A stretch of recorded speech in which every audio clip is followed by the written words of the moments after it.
आप सभी लोगों को राम राम। आज तारीख है 11 नवंबर। और आज के मार्केट की अगर बात कर लें तो लगभग मार्केट अगर निफ्टी को देखें तो 60 पॉइंट नीचे और बैंक निफ्टी लगभग फ्लैट। तो मार्केट ओपन हो चुका है और अगर पहली कैंडल को हम देखें तो bank nifty nifty both are in red. यहाँ पे एक सपोर्ट है निफ्टी ऊपर की तरफ, यहाँ पे देखोगे तो। और बैंक निफ्टी को देखोगे तो अब इसने यहाँ से सपोर्ट ले लिया है। गुड। ओके। सो अभी तक तो कोई ट्रेड हमें मिला नहीं है, रिजेक्शन लिया है ऊपर से। बैंक निफ्टी की अगर बात करें, निफ्टी की अगर बात करें तो नीचे से रिजेक्शन लेके ऊपर गया है, फिर ऊपर से रिजेक्शन लिया है, तो ये इस रेंज में है।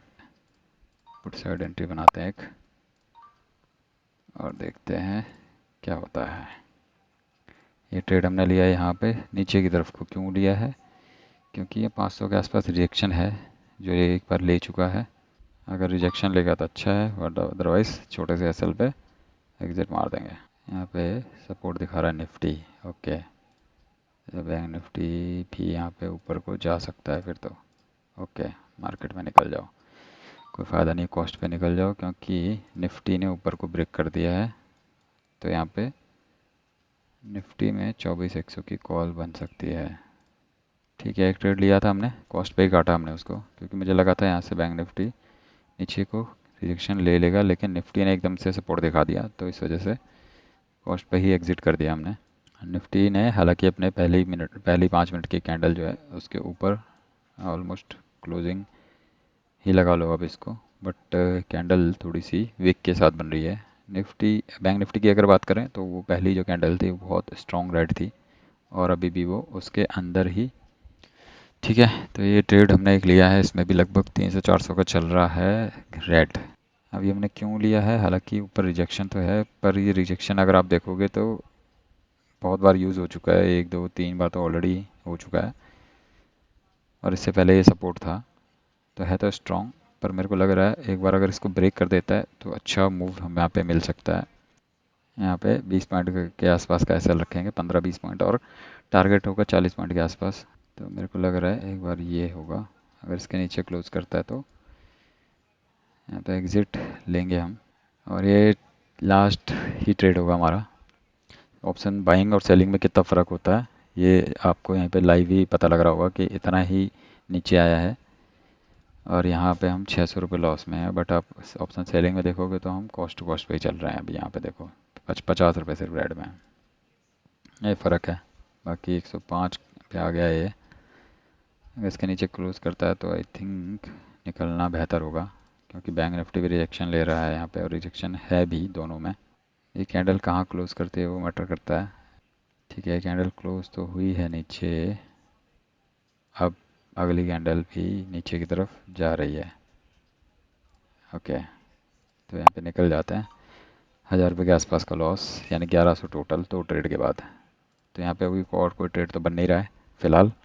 तो ये स्कैल्पिंग का एक सेटअप था जो हमारे एक यूट्यूबर है एम एस ट्रेडिंग करके उनका चैनल है, वो सेटअप यूज़ करते हैं। उसी सेटअप पे हमने कोशिश करी थी ये पूरा हमने चैलेंज करने की, 20K to 1 लाख चैलेंज कहाँ हमने कोशिश करी थी।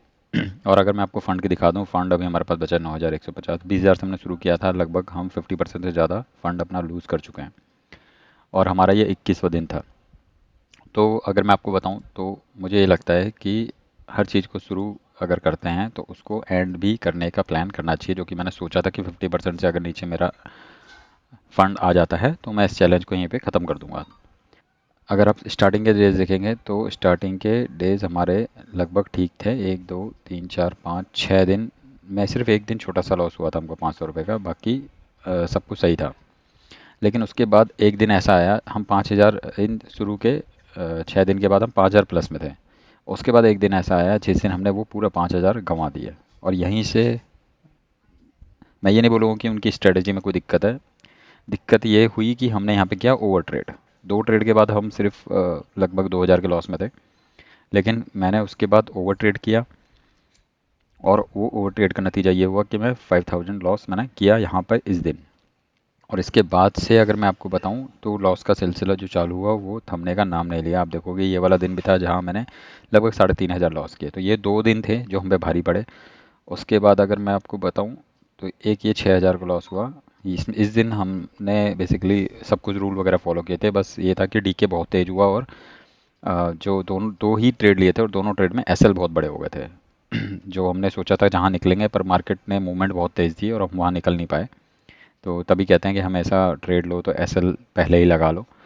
तो ये चीज़ हम यहाँ पे हमारे साथ दिक्कत हुई थी। तो अगर मैं आपको बताऊँ तो ये सब कुछ करने के बाद एक ये दिन था जहाँ हमने बनाए भी थे, बट फिर 2,000 का लॉस हुआ लास्ट फ्राइडे। और आज की बात करें तो लगभग 1100। तो सब कुछ मिला के अगर हम देखें तो लगभग यहाँ पे दिखा रहा हूँ आपको 9.5, और आज के 11 मिला लें तो हम 50% के नीचे आ गए, 20,000 से 50% के नीचे आ गए। तो मैं ये नहीं बोलूँगा कि कोई स्ट्रेटजी गलत है या कुछ है। यहाँ पे बेसिकली सारा जो गेम है वो है साइकोलॉजी का। सारा गेम ही साइकोलॉजी का है, सारा गेम यहाँ पे रिस्क रिवॉर्ड का है। रिस्क रिवॉर्ड हमने प्रॉपर मेंटेन नहीं किया, सही बताऊँ आपको तो। अगर हम शुरू से ही रिस्क रिवॉर्ड को मेंटेन करते और हम क्योंकि कई दिन ऐसे थे जहाँ पे हमने जो जो ट्रेड लिए वो हमने बहुत ही जल्दी काट दिए और उसके बाद उसमें बहुत ही अच्छी रैली आई। अगर हम वो कैच कर पाते तो मुझे लग रहा है हमारी हालत इतनी बुरी नहीं होती। तो जो इस पूरे चैलेंज से हमको ये पता लगता है कि आप स्ट्रेटजी कोई भी फॉलो कर रहे हो अच्छी बात है, बट जो रिस्क रिवॉर्ड रेशियो है अपना वो मेंटेन करना बहुत ज़रूरी है। आप लोगों को अगर कुछ भी सवाल पूछना है या कुछ भी आप मेरे को सजेशन देना चाहते हैं तो प्लीज़ आप कमेंट्स में ज़रूर दे सकते हैं। इस चैलेंज को यहीं ख़त्म करते हैं। अब मैं दोबारा आपसे जल्दी मिलूंगा एक नए चैलेंज के साथ। आप सभी लोगों का बहुत बहुत धन्यवाद। जय श्री राम। इस वीडियो को ज़्यादा से ज़्यादा लाइक करें, शेयर करें, सब्सक्राइब करें।